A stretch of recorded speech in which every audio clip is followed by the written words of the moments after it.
So, good evening, everyone, and thank you so much for joining us today in the second webinar of Kut's Manthan series. Under this Manthan series, Kut's is organizing quarterly stakeholder consultation on pressing regulatory issues of digital economy.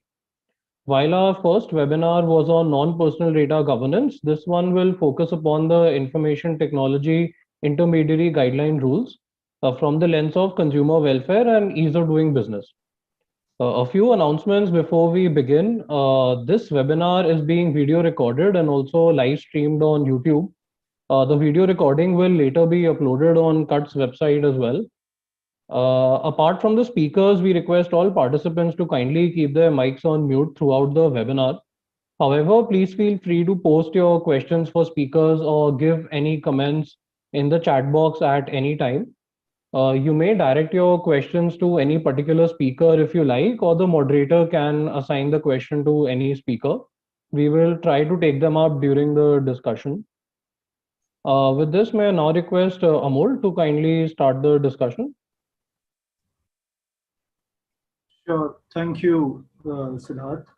And my senior colleague Vipul was supposed to give the opening remarks, but I understand that he's down with fever, and that is why I have now the opportunity to give a brief opening remarks before we begin this discussion. So on behalf of CUTS International, I would like to welcome each one of you to today's webinar on information technology intermediary guidelines. The fact that you have made time for this discussion despite the severe second wave is testament of the importance of the topic and faith you have reposed on us, for which we are very thankful. For the discussion today, we have an eminent lineup of speakers. We have Dr. Amar Patnaik, Member of Parliament and Member Joint Parliamentary Committee on Personal Data Protection Bill. Mr. Rakesh Maheshwari, Coordinator and Head Cyber Law, Ministry of Electronics and Information Technology. Mr. Daniel Castro, Vice President, Information Technology and Innovation Foundation and Director, Center for Data Innovation. Mr. Ashish Agrawal, Vice President, Public Policy, NASCOM. Mr. Gurshabad Grover, Senior Researcher, Center for Internet and Society. Ms. Jhalak Kakkar, I'm so sorry, Program Manager, Technology and Society, Center for Communication and Governance, and Mr. Srinivas Kodali, Independent Researcher. So we would have a mix of perspectives from industry to policy influencers to experts to researchers, and we would like to have an engaging discussion. But we'll come to the discussion in a bit. As India reels under the pandemic, internet has emerged as a force of good for citizens to come together and help each other. It is this positive potential of internet that needs to be preserved and leveraged as we work together to build back a better, inclusive and fairer world. For this to happen, we must ensure that regulatory actions do not unintentionally adversely impact consumers and startups who have a critical role in economic recovery. This is not to suggest that misuse and abuse of internet should go unchecked and accountability is not set. That is why specific, proportionate and risk-based regulation is in the order. It is in this background that we are having today's discussion. Intermediary guidelines were originally envisaged to provide safe harbor to internet firms, subject to them undertaking specific due diligence requirements. With increase in both use and misuse of internet, there are legitimate calls to revisit the guidelines. These calls need to be met with responses targeted to address the problem while resisting the temptation to go overboard, else they run the risk of being inconsistent with Digital India and ease of doing business programs of Government of India. However, inaction is not an option, and balance between interests of consumers, businesses, and state needs to be achieved. That is why evidence-based regulation, which takes into account costs and benefits on different stakeholders, including consumers, is the way forward.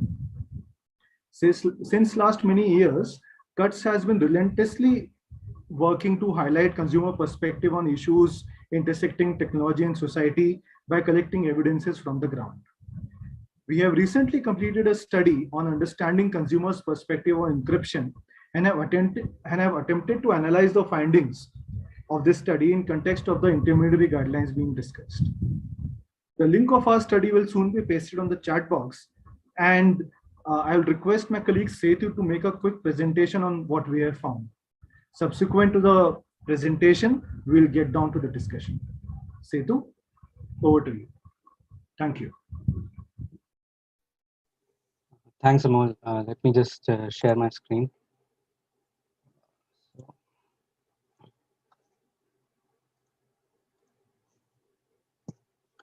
Yeah. Again, thanks, Amol. Hello, everyone. I'll try to make this brief and quick as possible. So, as we all know that after much deliberation, the 2021 IT rules were introduced, bringing with them not only regulatory and implementation challenges, but also challenges in the ease of doing business while also threatening the consumer welfare at the same time. It is therefore important to have informed discussions like these to in order to ensure that the guidelines not only have intended positive effects without having spillover consequences. In this presentation, I will talk about some of these possible and intended effects that may threaten ease of doing business as well as consumer welfare in India.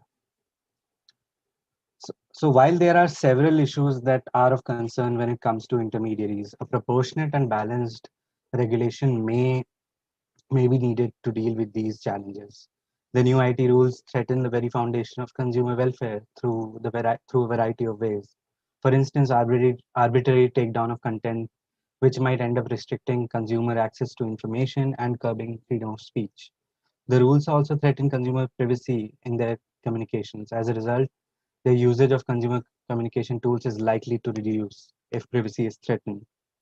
And without a robust data protection law, these rules could go against the principles of data minimization and limitation by requiring forced identification to problematic content through additional data collection and processing. At the same time, several of the provisions in the rules may violate further protections to consumer. For instance, these rules include provisions for executive orders to take down content without necessarily judicial oversight, and requiring intermediaries to identify originator of content, which may require breaking of encryption, thereby compromising the privacy of consumers' communication altogether. To elaborate on the issues that I just mentioned, let's take a look at the key findings from the study that we recently concluded. To understand the consumer perspectives of encryption, we conducted a large-scale study. In this study, we found out that on average, respondents claim to be willing to pay for encryption to ensure privacy of their conversations. We also found that the exposure to problematic content almost entirely comes from unencrypted platforms like social media and search engines, rather than encrypted communication systems. Now let us look at what happens when end-to-end encryption is taken away. Respondents' perceived likelihood of unintended recipients accessing their chats is increased significantly, while at the same time, respondents were either likely to reduce exchanging some forms of information or stop exchanging information altogether. Based on these findings, our study recommended that the protection of end-to-end encryption on instant messaging services is of paramount importance. It is also important to note that the intermediaries have a potential to derive economic value out of end-to-end encryption by making privacy as a competitive selling point. On that note, let's move on to how IT rules might act as hurdles when it comes to ease of doing business in India. You see, while on the one hand, government is removing penal provisions from Companies Act and trying to remove hurdles to facilitate ease of doing business in India. At the same time, within the intermediary rules, there is a plethora of issues that might act as hurdles to ease of doing business. For instance, in the rules, there are penal issues where intermediaries may be forced to comply with rules to avoid liability, while also fueling risks to deterring foreign investments in India. Similarly, there are severe time limitations for implementing and complying with these rules. That this rule might have to be rethinked. This kind of mixed messaging by the government may repel investment in the country, jeopardizing the goal of India becoming a trillion-dollar economy. Further, startups who may fall in the category of significant data fiduciaries may find it difficult to comply with due diligence requirements, which may adversely impact the government's Startup India and Digital India mission. thereby having a chilling effect on innovation. Several of the provisions within the intermediary guidelines indicate that the rules might end up doing more harm than good, not just to businesses, but also to consumers. Now, let us see what other jurisdictions are doing to deal with these challenges arising out of intermediaries. So, in the US, there's Section 230 of Communications Decency Act and Digital Millennium Copyright Act. As far as we understand it, only laws that dictate the intermediary regulations in the US. Section 230 has been a prerequisite for the growth of internet and how we see internet today. However, it is important to note that there is a strong political consensus to repeal or revise the section in order to deal with these issues. We have with us an expert today on Section 230 who might help us understand the US perspective in detail. Moving on to the EU, just this week, the European Parliament adopted a law requiring internet companies to remove or disable access to flagged terrorist content. The law explicitly excludes what is not to be targeted. There is also no obligation for internet companies to preemptively monitor or filter their content. In Australia, under the proposed Online Safety Bill 2021, content removal can be requested by Safety Commissioner in specific cases, which are related to CSAM with child abuse, depicting intimate images, bullying, or aberrant violent conduct. And if we talk about Manila principles on intermediary liability, intermediaries are not required to restrict content without an order from independent and impartial judicial authority. The common denominator, if we see across all these jurisdictions, is a measured and balanced approach, where the regulation deals with specific purposes and without a blanket coverage. There is also no requirements to break encryption, and penal provisions are only imposed through a judicial body. Based on these learnings, it is apparent that there may be there may need to be uh, some form of regulation for intermediaries, but such a regulation must be balanced. And to do that, we need to think about some key issues, like how do we balance the need for identifying the originator of problematic content and securing the privacy of chats and consumers, and how to balance curbing the spread of problematic content while respecting principles of data minimization and data limitation. We also have to think about why is there a need for mandatory judicial oversight in executive orders of content takedown, and if there is a need to rethink the penal provisions for the lack of due diligence and risks of overcompliance. With these questions, I would like to hand over the floor to my colleague Amol to proceed with initiating this discussion ahead. Thank you. Over to you, Amol. Thank you, Setu. So for me, there were three things which stood out from the presentation. First, consumers value privacy and derive immense utility from end-to-end encrypted platforms. Consequently, any concern about doing away with encryption can result in reduction in usage of such platforms. Second, while consumers encounter problematic content on end-to-end encrypted platforms, such content is significantly higher on other unencrypted platforms, and thus government should perhaps focus elsewhere. Thirdly, globally also, there are calls to reform intermediary liability regulation, but such calls are measured and targeted and not broad-based. With this, let us move on to the panel discussion. In the interest of time and ensuring multiple rounds of discussion, I would request each panelist to please provide their opening remarks in around 5 minutes. I would also encourage audience and other participants to key in their questions through the chat box so that we can take them in subsequent rounds. Firstly, I would like to go to Dr. Amar Patnaik. Sir, you have been strong advocate of privacy and data protection. However, as you have seen, there are concerns that intermediary guidelines may require intermediaries to collect and process excessive data, thus going against principles of data minimization and data limitation. Do you see such inconsistency between the guidelines and personal data protection bill? It would be great if you could cover these issues in your opening remarks. Over to you, Dr. Patnaik. Thank you very much. Sir, you are on mute, sir. Thank you, everyone. Thank you, Amol. Thank you, CUTS, the organizers, for this webinar. Actually, we are at very difficult times, struggling through the day, through the night for helping our people in different parts. And everything is happening through the social media.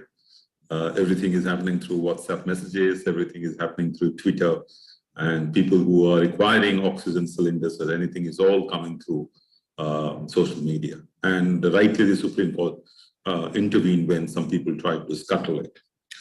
But you see, to the question of, to the very specific question that you asked, one has to be very clear that these intermediary guidelines have been framed under the IT Act. The Personal Data Protection Bill, which will eventually become an act, is a separate act. The Personal Data Protection Bill essentially involves, essentially protects the data of data principals or citizens of all kinds of data, that is data, both electronic as well as manual, which is mechanized. The word they have used in the PDP bill all over is the word automated methods. So the Personal Data Protection Bill, which is basically designed to save the privacy of the individual or data principal in line with the Supreme Court's judgment, Kutaswamy judgment, it essentially what it says are those 5 principles you talked about, data minimization. I think in section 12, that entire section, chapter 3, basically picks up one: data limitation, storage limitation, processing, quality. Everything is just taken from the Supreme Court's judgment and made one section in chapter 3 of the PDP bill.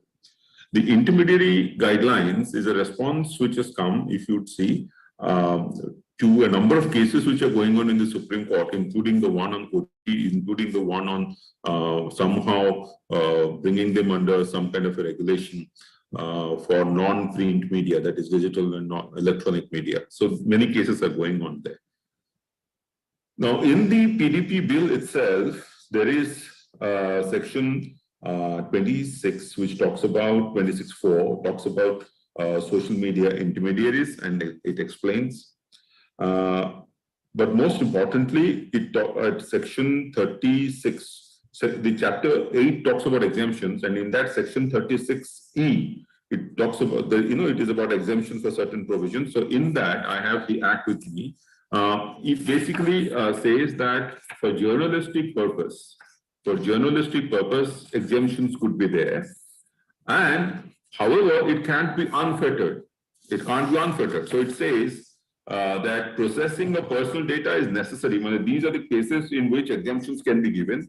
That is, if processing of personal data is necessary or relevant to a journalistic purpose by any person and is in compliance with any code of ethics issued by the Press Council of India. That's for the print media, because you should know that Press Council of India is applicable only for print media, or by any media self-regulatory organization. Now, in the intermediary guidelines, the new introduction of an organization for or a self-regulating body which has been prescribed is basically to address this issue of having a body who would determine what would count towards journalistic activity and therefore would have an exemption. It cannot be unbridled, that is, the platforms themselves decide that this is my freedom of speech. Somebody has to decide it. And then there is, of course, the Data Protection Authority prescribed in the PDP bill.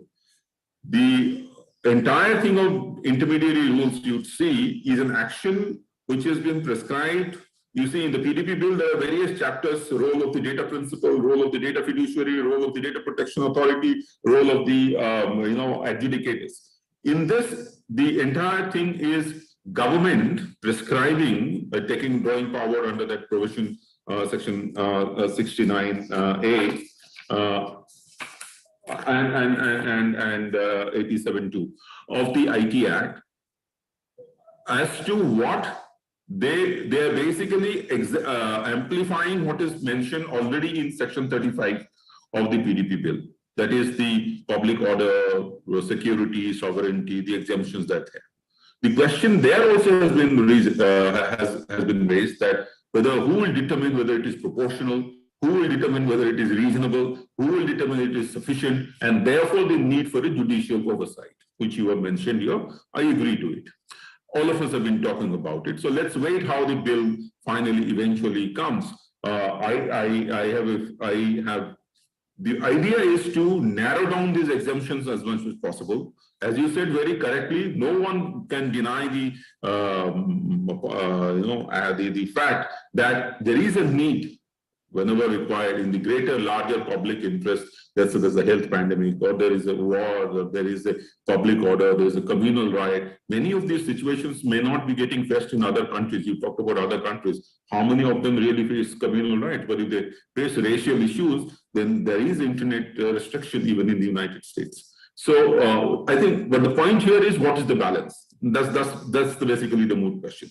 So when the PDP bill eventually comes and there is a data protection authority, and which we hope that it becomes very robust, then many of these, because that's going to be an overarching umbrella legislation, many of these things will have to comply with that.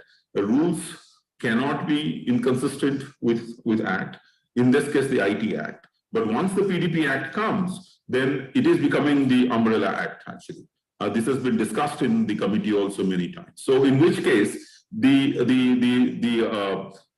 kind of protection that is required would be available for government action. In fact, I would go to the other extreme to say that when the government has talking about this traceability, how it would happen, because the question that is happening, that the question that is being raised is that once the encryption breaks, it breaks for everyone in all cases. But then, if I remember after the, I think last month or so, the Facebook has come out with a statement that they are thinking of looking at their, at the back end codes to see if it is possible to provide limited, access to the beginning, or to the person who initiated a problematic content, and give it to the authorities once there is a demand. The point is,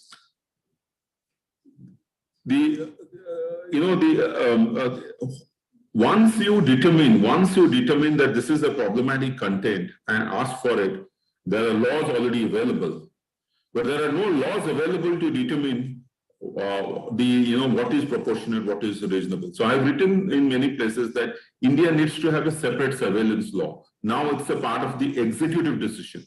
It is a part of a joint secretary putting up a file under the Indian Telegraph Act and doing whatever. So that there is a discussion. So that's very important. That has to be complementing the entire effort. But the point is, what I was saying, even if the government, suppose, tells a social media intermediary or a WhatsApp messaging service or any instant messaging service that this is problematic content, you stall it. Now, there are penal provisions. They will do whatever action. But the government itself should be in a position to stop it instead of blocking the entire service in the country. Now, whether the government itself has that kind of a technical know-how to pull down that kind of a content, to do that kind of surveillance, the certain which does, there are there's so much of huge amount of content that is generated. So sometimes it is very easy to supply public policy to address a situation without understanding the implementation flaws. That's not just in these guidelines, in many of the government schemes that we see. So it would require finer sharpening. The current intermediary guidelines, I think, are a response to situations that arose during that particular point of time, and considering the fact that Supreme Court was also saying that you come out with regulation. But eventually, I have a feeling that once the PDP bill comes, every other legislation has to align itself with it. Thank you so much, Dr. Patnaik, for your initial remarks. And for me, three things stood out.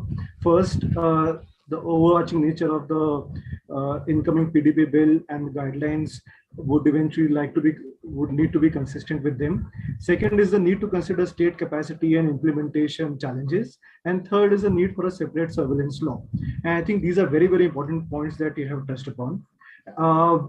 Next, I would like to go to Mr. Rakesh Maheshwari. Sir, you have heard what Mr. Dr. Patnaik had to say, and also you have noticed from a study which clearly states that concerns of doing away with end-to-end encryption to reduce the utility derived by consumers from encrypted platforms. So, is the government ready to take this sort of risk of breaking end-to-end encryption, which might have unintended consequences for consumers and businesses?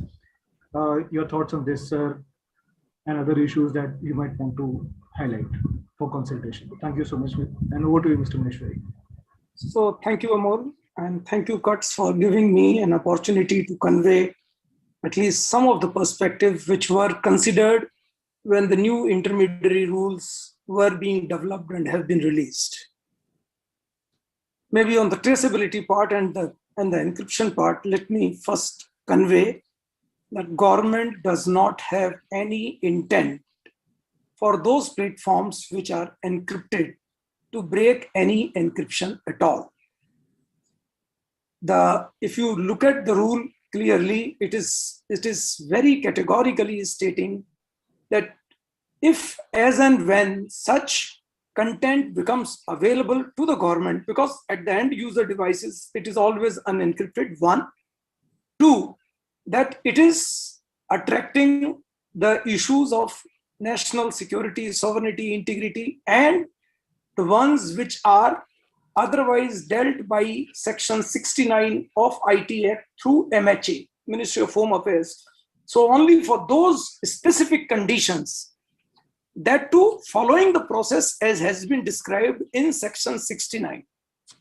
And second option is left to the judiciary, and even to the judiciary, it is only for some limited category of contents, that too which attract more than 5 years of punishment. That at the hands of maybe message which has been made available or has become available to the government or the law enforcement agencies, that such a request through only these 2 designated channels, that too with the third condition that there is no other better scenario available, that you are asking for the originator. And I have a strong feeling that, first of all, as I said, the content is already decrypted. You are not really looking at, and if the message continues to be the same, the digest of the messages, the hash of the messages can also continue to be the same, and hash in any encryption system continues to be unencrypted. Of course, it can be encrypted as well. It does not really make much of a difference. The content, and we are also not asking for the whole chain of people. We are only asking for the person who initiated. That means the original message. As soon as the message gets changed in between, once again, the new person, the person who has changed the message becomes the new. So in my own opinion, it was never an issue. In fact, in the previous study, in fact, the other point which Sir mentioned about the PDP and maybe the certain principles. So per se, the act is not I should say, it is not countering, except for 1 or 2 perceived areas wherein we are talking of data retention from 90 days to 180 days. So we are not really looking for data to be retained. We are looking for logs and registration details to be retained, and particularly only on 2 scenarios which we have mentioned. The first scenario is quite important, where the user happens to delete the account. Now, user creates, maybe you open an account, you do something mischievous, you close your account, and the whole the data limitation principle says that you don't store or you don't continue to store this person's details, and therefore after some time the digital history is completely vanished. Now in the Indian scenario, maybe sometimes there is a need that you are, while trying to investigate a case, that you realize that account already doesn't exist, and the earlier requirement of 90 days, therefore in most of the cases the investigation agencies were finding that nothing is available from the intermediary perspective, from the intermediary side. And that's where we have increased it to 180 days. Of course, very much will depend upon how the Data Protection Authority, as and when the PDP bill becomes a reality, and the Data Protection Authority, which will come up and develops its own rules and policies, because something which directly comes from the Act, in any case, overrules the provisions in the rules. There were a few more points which I will like to mention, and they are proactive identification. I mean, because in the previous presentation, those were mentioned. So first of all, proactive identification. If you look at the draft rules which were published by us in December 2018, of course, I mean, the time the rules were, the draft were still not mature enough, but got leaked, and therefore we also made them public. So as to maintain the complete transparency in the system. I will like to mention the Honorable Supreme Court's order in Prajula case, which was a suo motu criminal case, wherein on 11th of December 2018, the Honorable Supreme Court observed that with respect to the child pornography, child sexual abuse material, with respect to the rape and gang rape material, and such other heinous material, there is the tech companies have to make a concerted effort to eliminate. In fact, the word from Supreme Court was to eliminate availability of such contents on the internet. We also understand, I mean, elimination is not possible, and that's how we had communicated it. The observations of the Honorable Supreme Court were based on unanimous recommendation of the tech companies, the lawyers, the MHA, and the MIT, I mean, representing the technical side. But taking a cue from there, we have kept limited provisions for the significant social media platforms that to make an endeavor, a risk-based endeavor to ensure that such kind of contents do not exist on their platform, or something which has already been identified, a digital copy of the same, if it again comes up, the very purpose of takedown actually goes. To that extent, we have mentioned proactive identification only for a limited purpose, and I mean, and proportional to the size, activities, and risks of the platform. Coming to the judicial oversight, yes, we have only two provisions under the IT Act, 69A, dealing with blocking, and of late it has been into, I mean, a lot of, I should say, news, 69A. And the other, of course, are the intermediary rules. Now, 69A already have lots of check and balances, and advance notice is given, an interministerial committee meets, the platform on which the content is available is also invited after the prior notice of 48 hours. And that's how you try to take a collective decision, which is finally approved by the secretary. Now, in case of intermediary rules, there is no such oversight. We completely agree, but then it is not an order, it's a notice for which intermediary is free to accept it or to reject the request. The only risk that you have is that you are liable to lose your exemption provisions. So that means some sort of decision-making capability has to be available. And for doing that, the law enforcement agencies, which we are already, I mean, propagating, that they have to be minimum touch points, so that there is an accountability on both the sides, that you have to give the evidence, that you have to tell the law, you have to tell the specific provisions in the law in which it is being considered as unlawful, and of course, it should be doable. So these are some of the things, and maybe I'll come back at an appropriate time to respond to any of the questions which may be relating to the intermediaries. Thank you.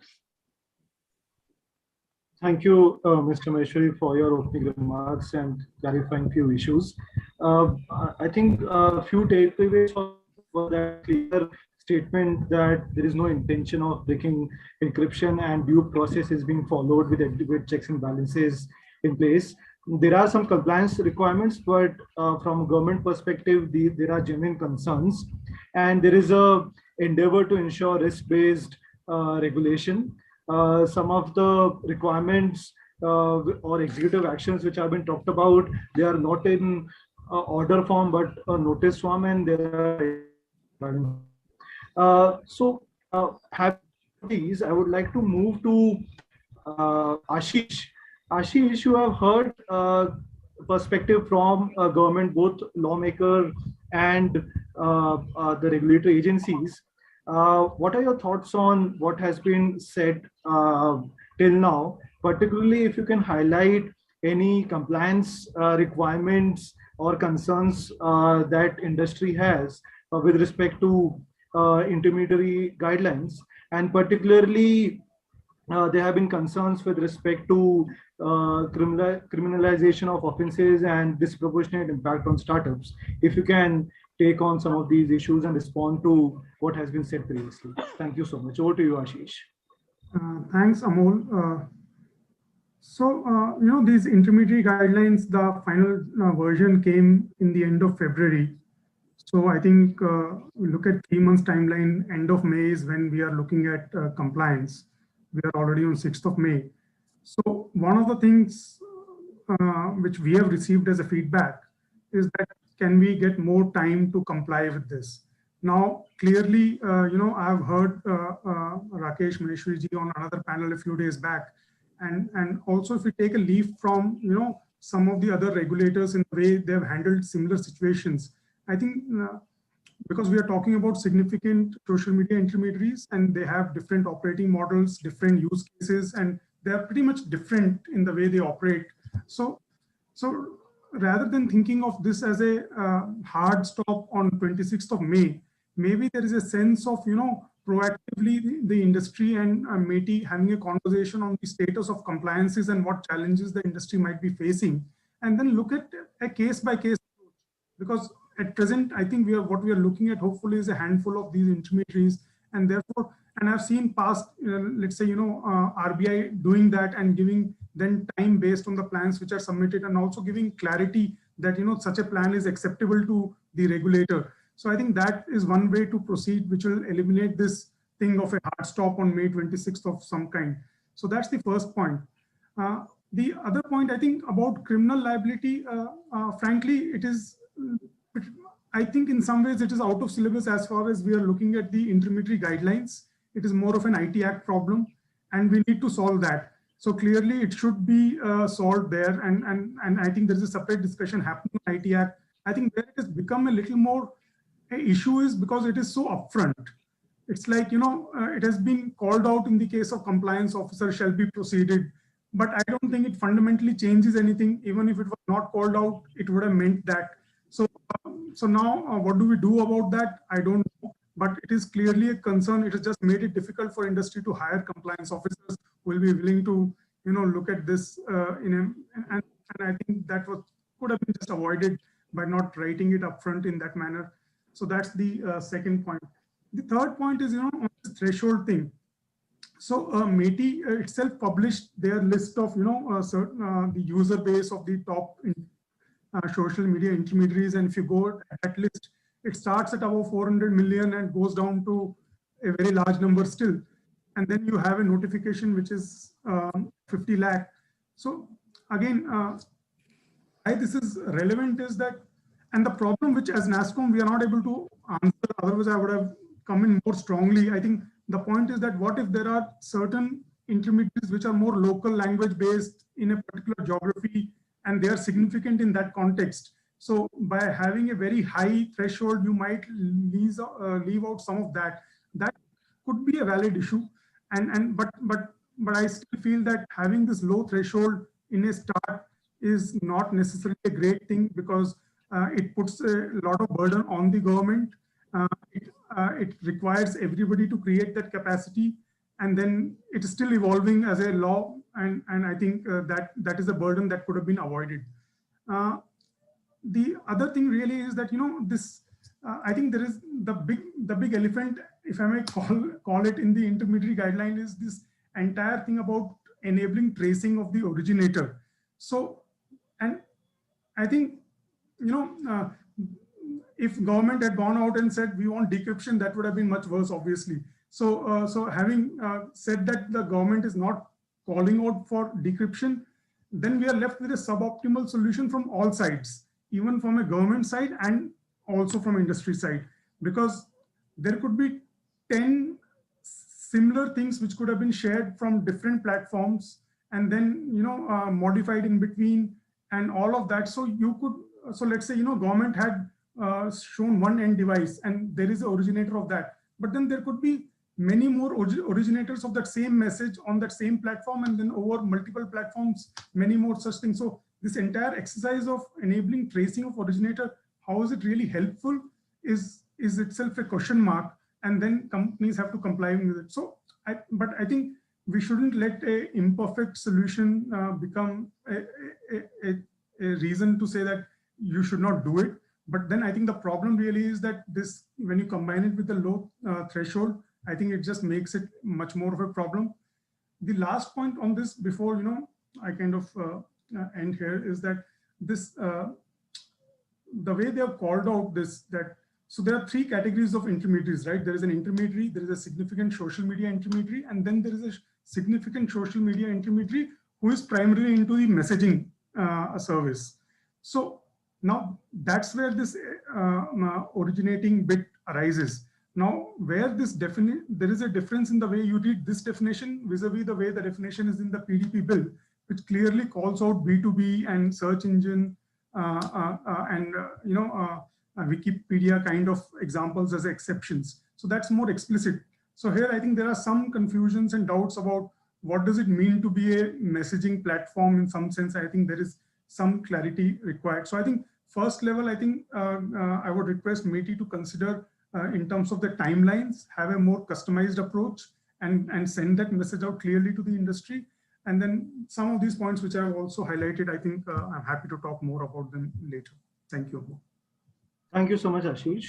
So I think you have clearly made out a case for more customized approach and reconsidering the hot stop for 26th May, while also highlighting some other issues. Mr. Rakesh Maheshwari, do you want to quickly respond to Ashish, particularly on this issue of 26th May, and would there be a little bit more time in which discussion can happen for a more sort of collaborative way to implement these guidelines? Yeah, first of all, it's a fact that 3 months are completing on 26th of May. But as of now, we have got some representations from industry associations and few representations directly from the concerned industries. And we are cognizant of the problems also which the country as a whole is facing. And therefore, I mean, particularly when you have to open up maybe certain offices in India, or maybe have to have manpower available in the country for certain purposes, we are also cognizant of the problems and are trying to take a sympathetic view, subject to, of course, approval at the competent authority level.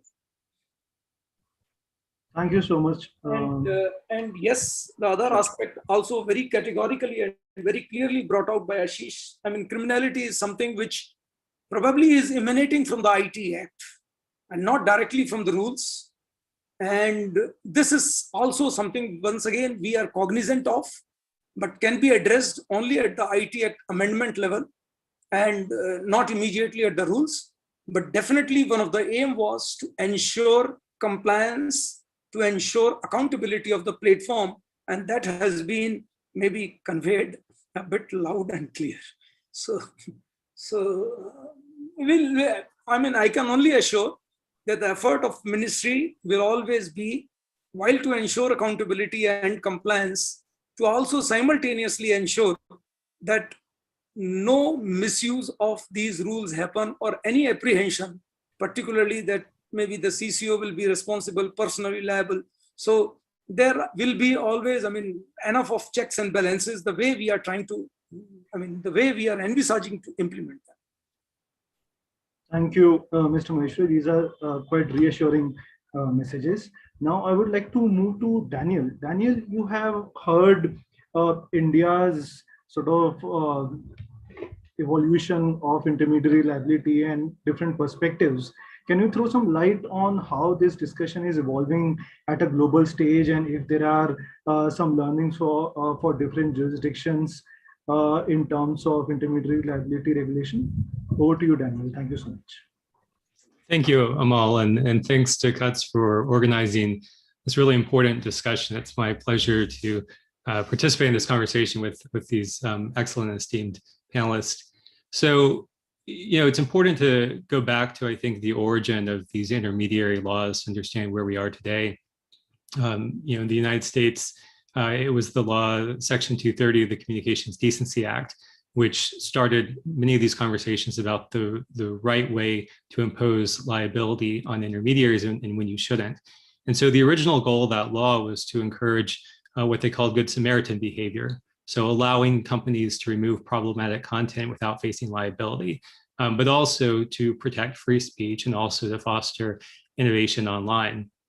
And so, Section 230 simply says in the kind of core part of the law, no provider or user of an interactive computer service shall be treated as the publisher or speaker of any information provided by another information content provider. So in short, you can't be held liable for what someone else says online. That's the core of the law, and that's the core of what I think a lot of countries have started with.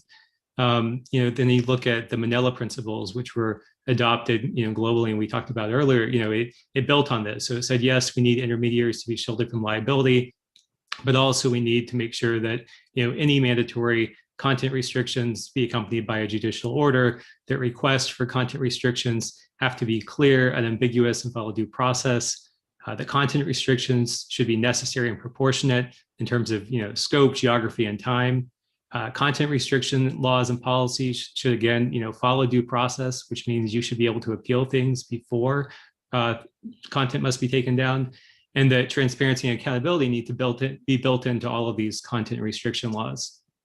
And so, those are the core principles I think most countries are operating from. And of course, in the last few years, we've seen a number of new policies emerge that have started to maybe deviate from some of that, principally to address, given problems or what seems like problematic content online. So the European Union, in its proposed Digital Services Act, creates a baseline set of rules for all online intermediaries that embraces those principles, but it also adds additional obligations for online platforms and what they call the very large online platforms, such as a know your business customer requirement, allowing for trusted flaggers to notify these platforms of problematic content and have external risk auditing. So when I look at what we're seeing at the global level in different areas with what I see in India's IT intermediary liability regulation, I think there's a few differences. So one, as we've been talking about, the law directly exposes the chief compliance officer to that personal legal liability for a failure to comply. And the issue there is that it's not that you need to have an enforcement mechanism alone for these policies. Of course, all of these laws have enforcement mechanisms, but the risk here is that you are diminishing free speech because companies are going to restrict more information than necessary to avoid risk exposure. And that's the biggest problem we have with some of these enforcement mechanisms. The second issue, or the second biggest difference here, is that the law also creates these timelines for compliance. Some of them are much different from what other countries have and would impose substantial administrative burdens on the businesses that would have to comply. And I think there's two main problems here. One, there's not clear rules set out yet on how these timelines would work. So for example, if a company receives what it believes to be an incomplete request for content removal, what's the process for responding to that? Is it still held to a 36 or 72-hour timeline? Those are problems that have to be resolved and likely can be resolved through clarification from the government. The second is that the timelines themselves are not reasonable within the existing international legal framework. So in particular, when you're talking about a requirement to turn over information that might be stored abroad, the usual process for that is to use a mutual legal assistance treaty. And the risk is that this requirement here, especially doing this within a 72-hour framework, which the MLAT process is not currently set up to maintain, the only way to adhere to it would be to store the data locally so you could get around that requirement. And so then you're creating a de facto data localization obligation on these companies, which most countries that are embracing digital free trade would say is not the right type of policy to have. So I think that's a serious issue to consider. There's other deviations too that have been mentioned around this identifying the first originator of information, the verification of user accounts. I think those are maybe smaller issues in comparison to some of these others in terms of the biggest deviations. And the last point that is worth mentioning here, of course, is that all of this is in the context of is there a potential for abuse of takedown requirements? This is what I think the platforms are concerned about. This is what users are concerned about. And then we're talking about in the global context, every country is different. But the risk here is that the government can start imposing censorship by ordering social media posts to be taken down that is otherwise legitimate political speech. If you look at some of the companies that are already doing transparency reports, if you look at Facebook, for example, the number of requests coming in from India alone is 7 times higher now than it was 5 years ago. We've seen already, within the second wave, political speech, being taken down, that social media companies are being told to take down because of how it looks to the government. And so this is something that every law should take into consideration how it can be abused. I think that's something that also should be looked at in this context. Thank you so much, Daniel. I think you have laid the space quite clearly for us and what are the different challenges which different jurisdictions are facing. I particularly would want to sort of highlight the last point on potential for abuse of such takedown requirements. And with that, I would like to go to Gurshabhat. Gurshabhat, you have heard what others said, particularly with respect to concerns of potential of abuse of such requirements. There are also concerns with respect to lack of judicial oversight and absence of due process. While these have been countered by Mr. Maheshwari and others. So can you talk more about what are these concerns and how do you think these are real and not just hypothetical in nature? Thank you so much. Over to you, Gurshabhat. Thank you so much, Amol, and thanks, Kutz, for inviting me to this webinar. I largely echo the points that Daniel made and also some of the points that Dr. Patnaik made earlier. I think the running theme throughout the rules is that where perhaps there's too much concentration of power in the executive, and this is not just applicable to the content takedown and surveillance requests that we will discuss, but also to just how these rules were issued in the first place, right? If you look at the IT Act, it was clearly not meant to regulate digital media or online content, like curated content platforms, the Netflix of the world, and digital news publishers like The Wire, Scroll, etc. So this is clearly overreach in terms of delegated legislation. There was very specific power delegated to the ministry in what they were supposed to make rules for. I think in this instance, they have clearly overreached that power by mandating regulations on those sort of services. Now let's come back to the intermediaries. Even in that regard, one could argue that several of these provisions are exceeding the scope of what is allowed by the IT Act. So nothing in the IT Act, for instance, permits the government to mandate changes to of a technical nature to intermediaries and platforms, right? So one can argue whether tracing originators breaks end-to-end encryption or not, and that is a discussion that should be well had. But the fact is that the ministry cannot mandate any technical changes that affect security and privacy in this way, right? So that is already ultra vires the IT Act. Now, I'll come back to surveillance requests and content takedown requests. I think, I mean, for years it has been very clear that, and Chinmay Arun, for instance, made this point years ago that, our digital surveillance laws suffer from what you call paper-thin safeguards. There's only executive review of requests. There is no oversight from the judiciary or parliament, not of specific requests or of mass surveillance programs that the government operates. And there's no transparency mechanism either. What we've seen for Section 69A of the IT Act, for instance, Rule 16 mandates confidentiality of such orders. And therefore, you could be affected by these orders, either surveillance or content takedown, and not even know it for you to be able to challenge it legally. In terms of law, the rule of law, this is like egregious enough, but one expects and has seen a chilling effect on speech too. From a judicial perspective, if one looks at PUCL versus Union of India, which sort of ruled on communications privacy, we saw an explicit judicial sanction of only executive review. In fact, the judiciary made rules that only had executive review of phone tapping, right? So, but we should understand that this position has clearly changed after Puttaswamy versus Union of India in 2017, which affirmed the right to privacy, and then Puttaswamy 2, which ruled on the constitutionality of portions of the Aadhaar Act. Now, interestingly, one of the things that the Supreme Court did in Aadhaar 2, and Vrinda Bhandari and Karan Lahiri point out in a recent paper, is that they strike down a provision of data access, partly because it had no judicial review mandated in the Act, right? So while one could have made points earlier about the necessity of judicial oversight, now, as Vrinda Bhandari and Karan Lahiri call it, it's a constitutional imperative.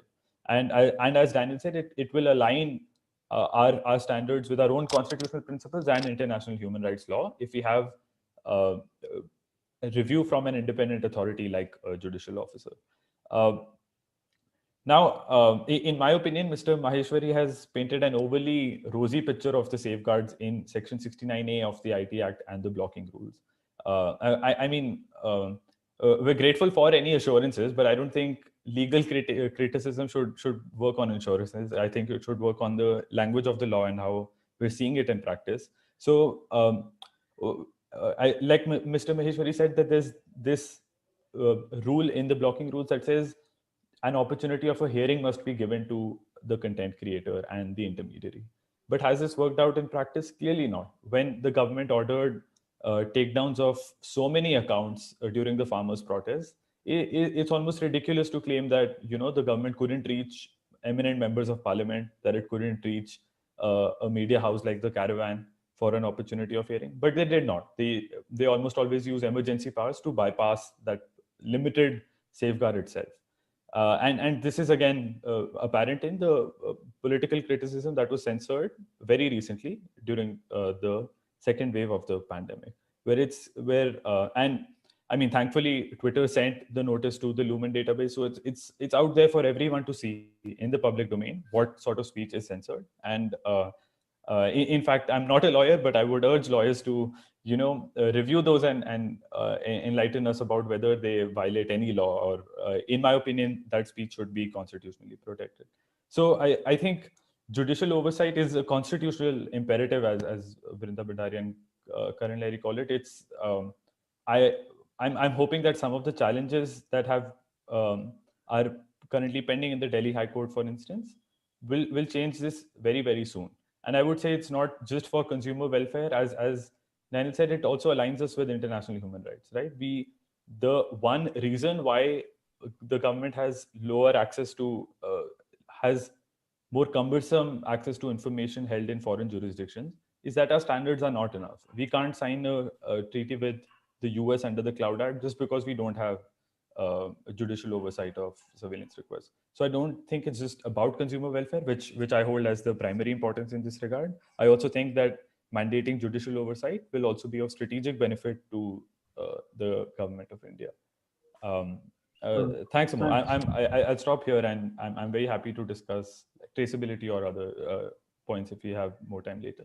Thanks. Sure. Thank you, Gurshad. Thank you for your points and reinforcing the concerns, which we hope Mr. Maheshwari will take in the second round. And I just want to sort of reiterate that we are receiving a lot of questions from the audience, and please feel free to put in the questions, and we will try to take them as much as possible in the chat box. I would like to move to Jhalak next. Jhalak, you have also heard a lot of what government has to say. And there is one particular concern which perhaps you could also talk about is there is this sort of one-size-fits-all approach wherein differently placed service providers or intermediaries are treated through the same sort of stick. Is this a right way to go about intermediate regulation, or something more nuanced or customized can be thought about? Over to you, Jhalak. Thank you so much. Thanks, Amol. I think, I think significant social media, internet platforms, social media messaging services all play really key roles in our society. And as Dr. Amar Patnaik mentioned, that's really been brought home at a time when we're living through a pandemic. They really support public discourse, public exchange of information, right? So I think there is a need for sort of fresh legislation and regulation to be framed to appropriately regulate them, the sort of power they wield in our society, the sort of impact they have on public discourse. And of course, there are many ways to regulate it. I think the government has taken the initiative to try to plug some of the flaws they see in the system currently through the IT rules. Competition law is one lens to approach the issues that we currently see, another being the IT Act itself. However, whatever regulation and legislation is framed, and maybe the need of the hour is to frame completely fresh legislation, it needs to be in consonance with human rights and fundamental rights, like the right to speech, the right to privacy, the right to freely conduct business and profession online. And I think these rules have the potential to significantly negatively impact each of those rights. And I think a one-size-fits-all approach is challenging because, in an environment where you have smaller messaging applications,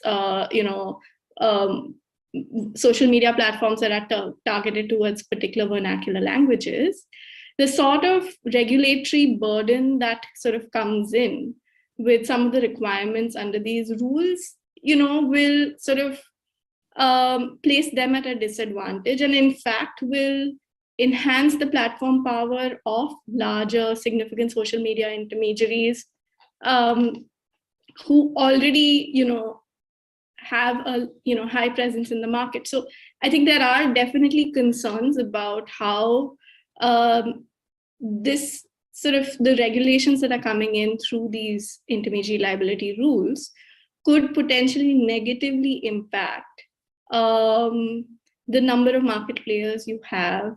And it's important to have multiple market players simply because it gives consumers choice. And consumer choice is, a key component of ensuring that we're able to preserve, rights like data protection, privacy, speech, having a robust sort of domain with lots of players is key towards that. But I think for me, I'm going to come back to the encryption question because I think that's probably one of the most concerning, provisions that's come in. And Mr. Maheshwari very kindly mentioned that, encrypted platforms will not be expected to break encryption, if I understood him correctly, in a bid to, identify the first originator of a message. However, and I guess my question is, what if that cannot be done without breaking encryption? Because in conversation with many technical experts over the last few months, since these rules have come out, in conversation with social media intermediaries, what I've sort of consistently heard and the perspective that has been consistently voiced has that it is very, very difficult to trace the first originator without breaking encryption. So I think we sort of have to potentially proceed on the presumption that to comply with what is being brought into through these rules, you will have to break encryption, and social media intermediaries will have to significantly look at re-architecturing, the architecture of their platforms. And I think this just raises a fundamental question for me is, we have to ask ourselves in India, do we have a fundamental right to private communication, to anonymous communication? If we do have such a right, which I think, given some of the jurisprudence that has emerged, then I don't think these rules can really coexist in that environment. Because if you look at the proportionality standard that Puttaswamy sets out, I don't think that you can, for concern of the way a few bad actors are behaving on these platforms, completely do away with the sort of security of communication, privacy of communication that users and consumers are enjoying today. I mean, you have to sort of you have to ask yourself, will breaking end-to-end encryption really solve the issue that the government is seeking to resolve? Because you'll just have bad actors move to different platforms where they will not be able to be traced. Think about it. The Supreme Court found it disproportionate to link Aadhaar to cell phone numbers on the presumption that, and the argument that was brought is terrorists use cell phones. And but the Supreme Court said, is this really the most restrictive means of achieving the objective that the government has in mind? So I think we have to weigh what are the advantages and disadvantages, and what is the impingement on fundamental rights that we have. And is it going to sort of create an atmosphere where people are going to really start thinking about what they're saying and how they're saying it? And then this, if we're seeing such a fundamental shift come in and such an impact on rights of individuals in our country, then this shift has to be brought in through legislation. It certainly cannot be done under rules. It has to go through the parliamentary democratic process of parliamentary debate, of scrutiny by standing committees, and it cannot be done through, IT rules or regulation under the IT Act. So, so I think we really have to think about all of these things. Thanks. Thank you so much, Jalak. I think really very important points reminding us the necessity of parliamentary scrutiny. Now I would like to move to Srinivas. Srinivas, there have been a lot of confusion about whether actually it is possible to trace originator without breaking end-to-end encryption. And there are two sides of the stories. There are some arguments that yes, it might be possible to do so, but there are others who are saying that it is absolutely not possible. You are the only technological expert amongst us. Can you enlighten us on some of these issues? Over to you, Srinivas. Thank you very much. Thanks, Anmol.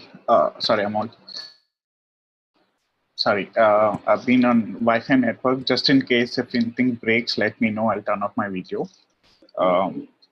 So, I mean, all of the earlier speakers have covered most of the issues, and your own presentation essentially concludes that users want encryption. There's no way that they're saying no to it. And it's also the duty of the state to provide privacy, because we have a fundamental right to privacy. Now, in context to this rules and the question of finding out the first originator, I can tell you a scenario where this rule breaks apart. Disappearing messages. So the concept of disappearing messages is known as forward secrecy, right? So when I send my message, it disappears automatically. And we also have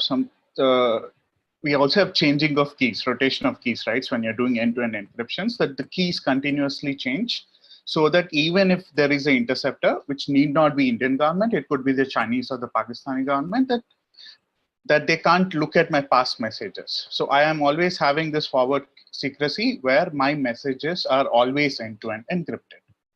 And by asking some of these communication apps to store metadata by asking them to find out who the first originator is, you're forcing them to change the way their app functions. You're essentially forcing them to have permanent recording points of each message, right? Whether it's a hash, whether it's a digest, whatever you call it with different names, at the end of the day, it's metadata that you're asking them to store, while they want to delete away, and the users want these companies to also not store it, right? I don't want any of these apps to ever store my information. I want it to disappear. So it will not happen. And if these rules are trying to force these on some of the companies, people will migrate away to those apps, maybe less than those significant numbers. They could build their own. because these protocols are open, some of the open source communities might move away to systems like Jabber and off the record, which are not even apps anymore, right? These are protocols over the internet. I'll go old school. I am not using any third parties. I'm not even using any servers. It's just peer-to-peer communications where there is no intermediary. I can move away from this process, and it's going to only hurt some of the companies at the end. It may affect primarily Indian companies, because some of the foreign companies will always have their consumer base abroad. And these rules, I must say, India is not the first country which has tried to enforce something like this. If you go back and look at some of the early encryption conversations that have happened in the US in the 90s, the US tried to push this down every American citizen. And it was the American firms who actually told the US government that they are hurting their business because encryption is accessible to anyone outside the country in Europe. So it's not like you can stop people from accessing encryption. It has become an access that anyone can go on. Every programmer can do it, and they can even probably buy it from someone else, right? So these rules are practically impossible to implement.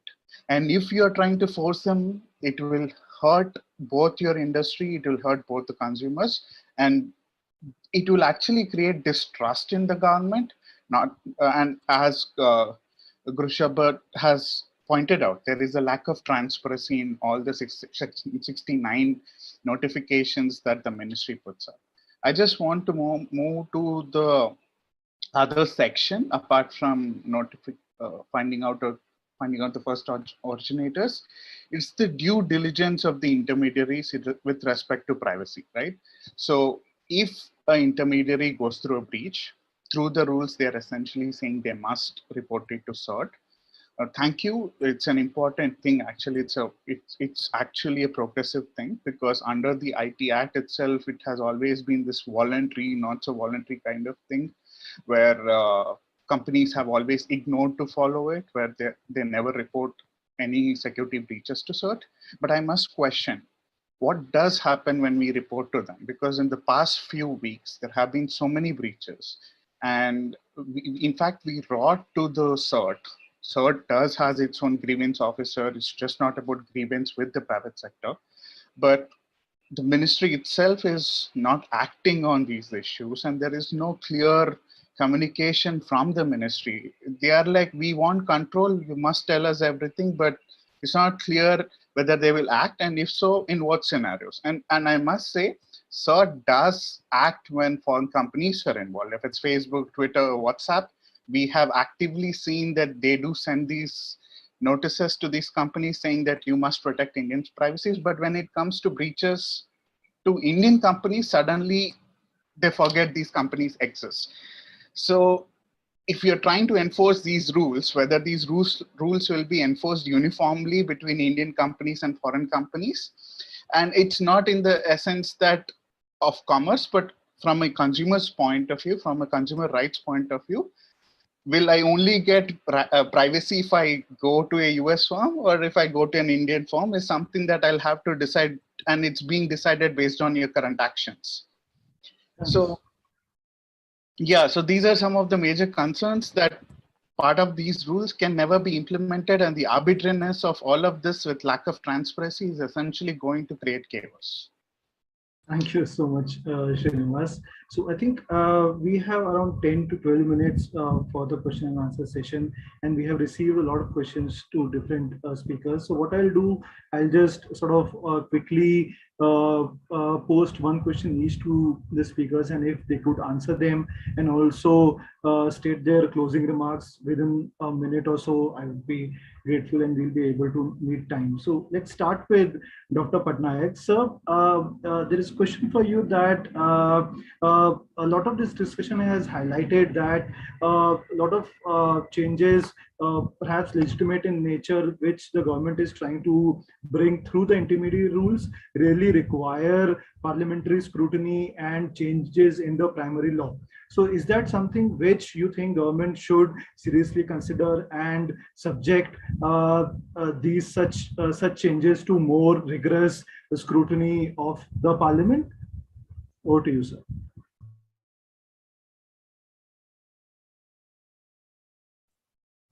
So you are on mute. Yeah. So one thing we must remember is that not everything can come into the Act. There have to be rules under the Act. In the case of the Personal Data Protection Bill, in fact, there is a regulation to be framed by the Data Protection Authority, and then there would be even guidelines. Many other stages are available. What the Act should essentially cover is the principle, and the rules should actually delineate those or expand those principles for implementation purpose. Rules generally for implementation purpose. So I think currently whatever has happened as a part of the rule under the IT Act itself, I don't see anything greatly wrong in it. But if you are talking in terms of the principle behind data privacy, access, how much is sufficient, how much is not sufficient, then you have to go back to the Act provision, and in which case, once you are trying to get into the Act, even if it would have been, let's say, a modification of the IT Act, it would have gone through the parliamentary process. But as I said before, this is an evolving field. IT Act came in 2000, and it is evolving independently. Now, suddenly, because of the Puttaswamy judgment, we come to a completely different paradigm of having privacy, informational privacy as a fundamental right, not there in any other country.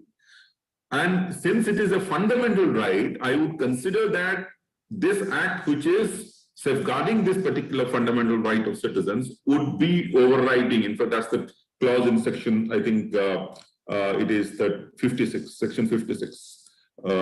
Yeah. So the point is,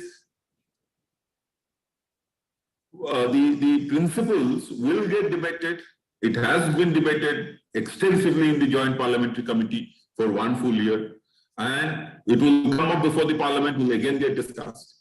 Once the shape of the bill as passed in the Parliament takes finality, I am sure every other thing has to be in consonance with that. For example, the rules will happen, the rules will have to be the IT Act itself will have to become consonant with it. In fact, the competition commissions, the trial laws, everything has to be. And most importantly, I think there is a complete, I must inform you that it is not that the rules are also not discussed. There is a subordinate committee on legislation in the Parliament, which is basically there to ensure that the rules for under an Act, which are framed by the executive, also get discussed. And they get discussed within a committee, let's say in the Rajya Sabha, with a committee of 15 members, they discuss, they call the department, they can call outsiders. We do that all the time, and then place the report in the Parliament. It is not discussed like a normal bill, but it is laid in the House. So it is not that there is absolutely no scrutiny. And then, of course, as Gurshabad said, that approaching the court is a fundamental right itself. So if the rules or the Act is not in consonance with the basic principle, then they will have the right to go to the court. So I really don't understand. There is any kind of in the absence of rules to the contrary. When generally this is the principle, judicial principle. In the absence of Act to the contrary, the rules take the place of Act, and in the case of rules to the contrary, the guidelines take the place of rules. That's the provision. And whenever there is a contradiction, the Act will prevail. So I think these mechanisms are there. We can debate whether it will be 36. I think government always comes out with the rules, and it will come before the committee. These are all gets debated. But I was coming to the more important point, which last Srinivas was saying, implementation issues, whether we have the technical ability, including the Data Protection Authority. I have been saying the Data Protection Authority, the world over, the regulation falls back behind innovation, whether it is good innovation or bad innovation. So whether we will have the technical ability to pull down a content ourselves if the intermediary refuses to do so or goes to the court of law, one. Number two, if we are asking for a judicial scrutiny, by the time the way our judicial system is, by the time the judgment even in the interim order comes, the damage would have been done, let's say in case of child pornography. So we have to consider many aspects. The implementation issues in India are always the most difficult. And as I have been saying, that what happens to the manual data? It's not that everything is happening in electronic space at the taluka level or at the collector's level in Gram Panchayats. There also the breaches can take place. And when that happens, then what happens? Who reports?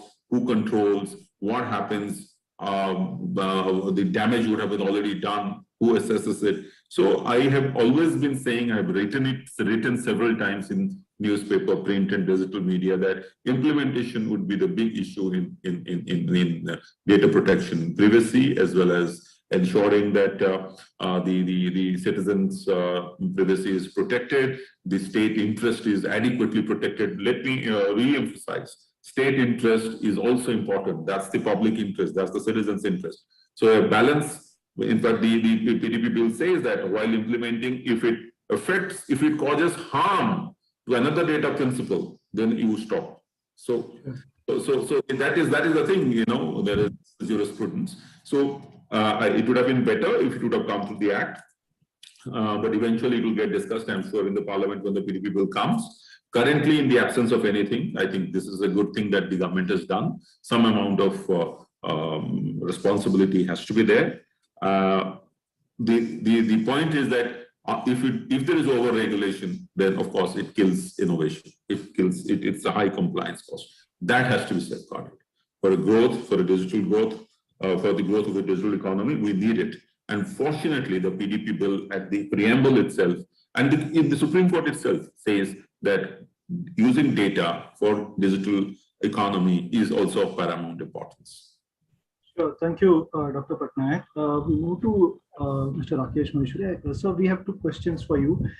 First is government, can government also think about phased implementation of the rules? For instance, some provisions which are more difficult in nature being implemented later, while other provisions in which there is some consensus amongst different stakeholders, they can come in force a little bit sooner. And secondly, you have heard Dr. Patnaik and others about implementation challenges, and if you can also talk about these in your closing remarks.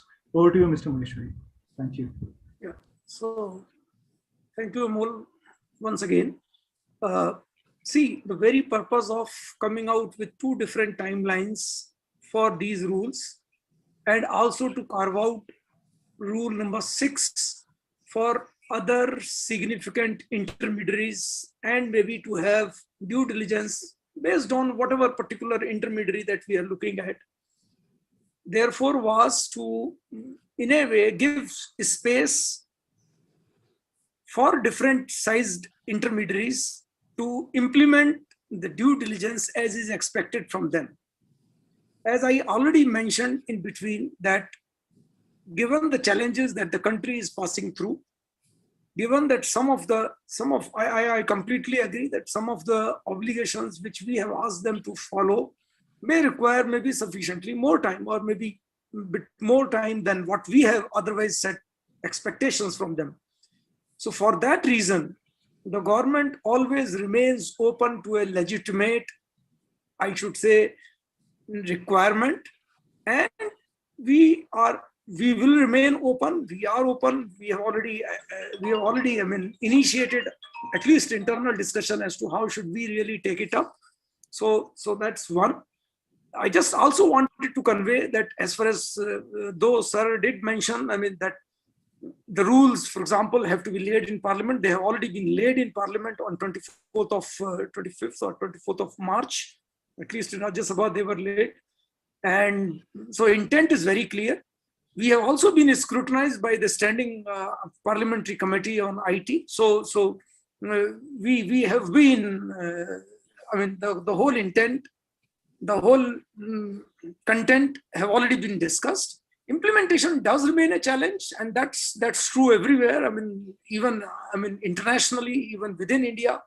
And the point, therefore, is that we are trying to make a best effort as to how these rules can be implemented, should be implemented. We have even empowered the general users, which was somehow withdrawn, I mean, post Share Single, that general users should also be empowered in certain specific scenarios.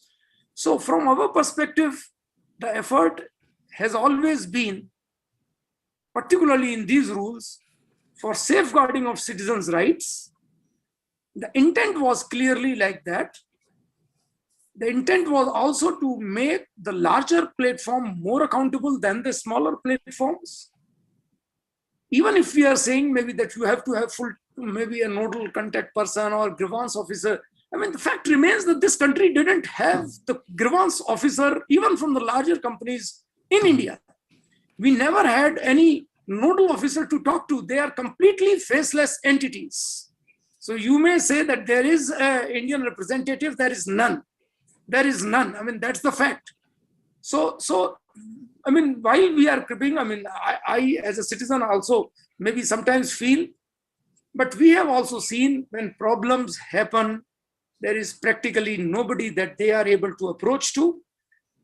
There are cultural differences that India has with respect to the other countries, and maybe those cultural differences, our expectations have to be understood, which is what we are trying to do when these intermediary rules have been put in place. Of course, as I said in the beginning also, we are trying our every bit to ensure that while the objectives of these rules are met, there is minimum misuse potential and accountability on both the sides, at government side, at platform side as well.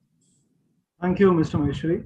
I'll now move to Ashish. Ashish, there is a question that there are some legitimate asks from the government and citizens and expectations from the citizens to the platforms, which perhaps platforms haven't been able to comply with or reinforce the trust of citizens in terms of grievance redress, as Mr. Maheshwari has also pointed out. So if you can just quickly highlight what are those steps which platforms are themselves taking to curb problematic content and ensure grievance redress, along with the closing remarks, I think that would be great. Thank you. Thanks, Amol. So I think obviously the trend is to invest a lot more in content moderation, and I think that is something that is happening. I think what these guidelines are also doing is by requiring now grievance redress mechanism. I think it'll really be. We have to see how it gets implemented, but I think in principle it is something that we very much support.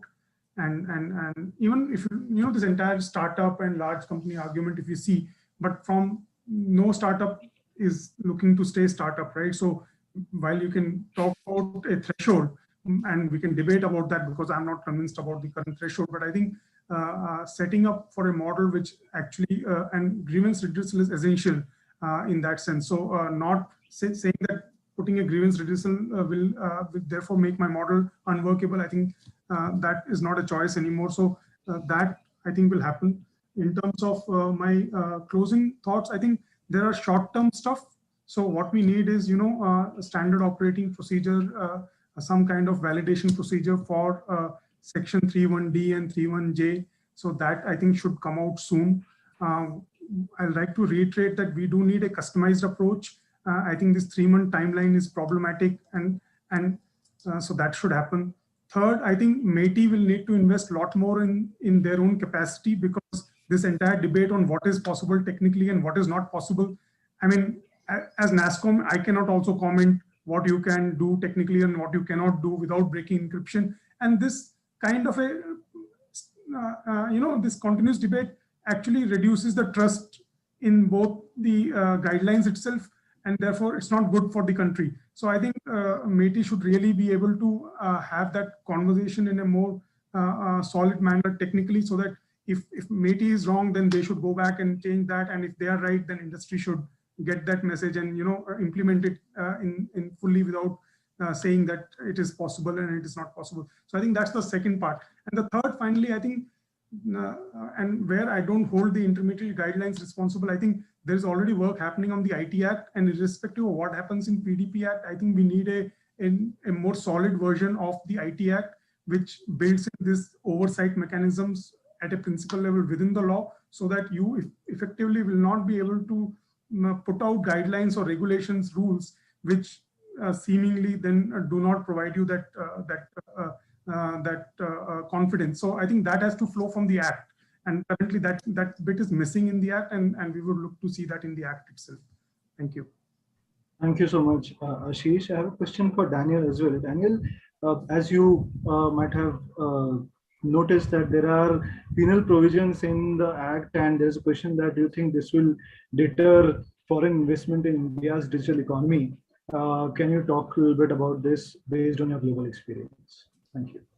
Sure, and I'll be brief. I mean, I think the guiding motivation for this law should be, to balance, should be to strike a balance between free speech, innovation, protecting consumers, protecting businesses, but also global interoperability. No country can set its own rules for the internet, and that's something that, even though every country, does have sovereignty, they still have to think about how, they work on these global platforms and what rules they can legitimately set.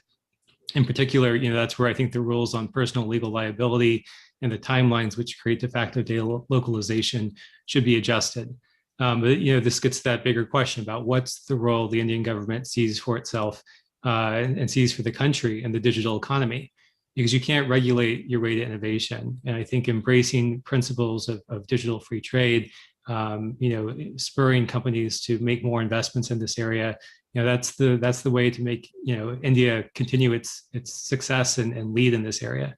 And so I'd hope India can look at what's been successful in the past and continue that in the future, because it has emerged as one of the leaders in the digital space, and there's so much more growth opportunity in here.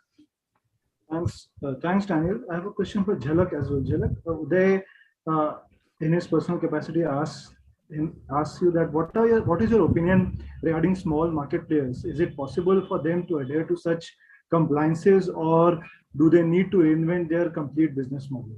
Thank you. I think I'm probably not someone best positioned to respond to that question, since that's really not the area of focus of work. But if you look at regulatory theory, I mean, one of the key elements of that is underlined repeatedly, is the fact that heavy regulation does impact growth of business and innovation, and tends to always favor larger market players and negatively impact the growth and stability of smaller market players. So I'll sort of leave it at that, because that's really not my area of expertise. Thanks. Gurshabad or Srinivas, would you like to take that question? Sure. Maybe I can also, like, I don't work for a company or make products on the regular, but what I'll say is, of course, let's take the example of the traceability provision. There are several ways in which you can implement it, right? The government officials have said to the media, and I think Mr. Maheshwari also mentioned it in another call, which was that platforms can hash all messages and keep a copy of that, right? Another method was by Professor Kamakoti in the Madras High Court, which was that you add the content creator metadata to each message that's being sent. Now you can look at these particular proposals, and they both have impact on security and privacy. But really, one of the reasons why launching digital services is relatively cheap is that there is a lot of critical digital infrastructure that is free and open source in nature, which includes the Signal protocol, which like WhatsApp adopts. So if you look at the messaging solutions available, there is no solution that will comes out of the box complying with traceability, right? If I want to set up an Indian company that offers private messaging services, it's very easy, or it's relatively easy for me to take the Signal protocol and try and implement it. But what these kind of regulations on specific technologies do is that they prevent like this sort of global sharing of the technical commons, which a lot of digital services are based on. So in one way, Indian services will be like, oh, it's too costly for me to deploy end-to-end encryption now, just because I have to comply with XYZ tracing. And similarly, things can be said of any regulation that sort of impose technical choices. So I think in that regard, the cost of compliance will go up. I do think while classifying intermediaries is the need of the hour, I will stay by my point that there's like more scrutiny needed on whether it's possible through delegated legislation. And as Dr. Patnaik said, it will go to the subordinate legislation committee in the parliament, and I hope it receives the scrutiny that it deserves. Similarly, classifications based on number of users. I think we did need more specifics, and let's compare it with Germany, where it was clearly said that number of active users has to be calculated this way, right? I think it's like monthly active users who have IP addresses based in this jurisdiction. So rules are meant for that sort of clarity, but instead we have like lots of legal thinking that I think needs to be done in the law. And I think Ashish Agarwal made a similar point that there's like need to think at the law level now, which will better address like both compliance costs and the rights question. Thank you so much, Bushwal. And last question to Srinivas. Srinivas, how do you think we can achieve a balance through a cooperation between consumers, civil rights activists, and industry and government? Okay, so when we are looking at this whole idea of sovereignty, right? So this is all coming out saying that, okay, the question of national security is involved, right? When you look at from a very consumer point of view, it's individual sovereignty that we are looking at, right? Like it's part of the individual sovereignty that goes to the state. The state is something that exists because of us. We don't exist because of the state, right? So now between balancing these two, individual sovereignty and a national sovereignty point of view, you can only do that when both the individual and the state are at almost equal power structures. We are not in that level, right? Like an individual cannot compete with a nation state. And to do that, what we do in democracies is we have democratic institutions like the parliament, like the judiciary, which essentially ensure that the balancing act happens. And at this stage, it's very clear that the executive is trying to do things that it's not supposed to be doing. And this battle is now going to be fought in institutions. And I can't tell you whether the state will win or whether the individuals will win. But at the end of the day, this is the democratic process, and only time will tell. Thank you so much, Srinivas, for your closing thoughts. I'll now request my colleague Siddharth, to do the closing remarks, given that we have now come to the discussion. And I would like to thank each and every one of you for your thoughts, and also participants who have raised some very interesting questions. Over to you, Siddharth, for closing remarks and vote of thanks. Thank you so much. Okay, thank you so much, Amol. The discussion from the webinar have provided us valuable insights on the subject. Quickly, just to summarize, a few takeaways for me would include the importance of judicial oversight cannot be less emphasized while ordering content takedown. To determine what is proportional, what is necessary and reasonable would require the same. And judicial oversight may also be considered as a constitutional compulsion. The Personal Data Protection Bill will be an overarching law once passed. Hence, it is important to align the IT rules with it with respect to principles of data minimization and data limitation, as well as on the issue of government's access or takedown of data. The rules in their current form may also be considered as excessive delegation of law in this regard. And ideally, it would have been better if they had passed a parliamentary debate before being finalized. It has been clarified that the government does not have any intention of breaking encryption. In this regard, it might therefore be useful if the same can be explicitly mentioned in the IT rules for building consumers' trust on digital communication services, and also for ensuring that intermediaries are not required to change their existing service architecture. From the government's perspective, there are valid concerns with respect to problematic content being transmitted on intermediary platforms. However, there is a need for risk-based and proportional regulations to curb the same. That is one which keeps consumers at the center while also considering compliance burdens for startups and other intermediaries. Thresholds for defining significant data fiduciaries may need to be revisited from a startup perspective, and also considering local geographically confined intermediaries who may have a significant user base in a particular area and may be operating in a vernacular language. A customized approach may therefore be useful here. It is also important to refer international good practices while implementing the IT rules. However, a one-size-fits-all approach may not be adopted considering India's uniqueness. And a regulatory impact assessment may be useful here to ensure that the costs of implementing the regulations do not outweigh its intended benefits. Also, a regulatory sandbox approach may need to be adopted before implementing the rules regarding proactive identification of problematic content to ensure that the proposed automated technology respects consumer privacy and principles of personal data protection. Lastly, it is also important to develop technical expertise, particularly of CERT or the proposed data protection authority under the Personal Data Protection Bill, for effective implementation of the IT rules and the PDPP. To conclude, as the way forward, CUTS would be preparing a policy brief on the intermediary guidelines based on today's discussion and findings from our study. We will be circulating the same in due course of time. With this, we come to an end of this webinar. We thank each of the speakers and participants for joining us today. Stay safe and enjoy your evening.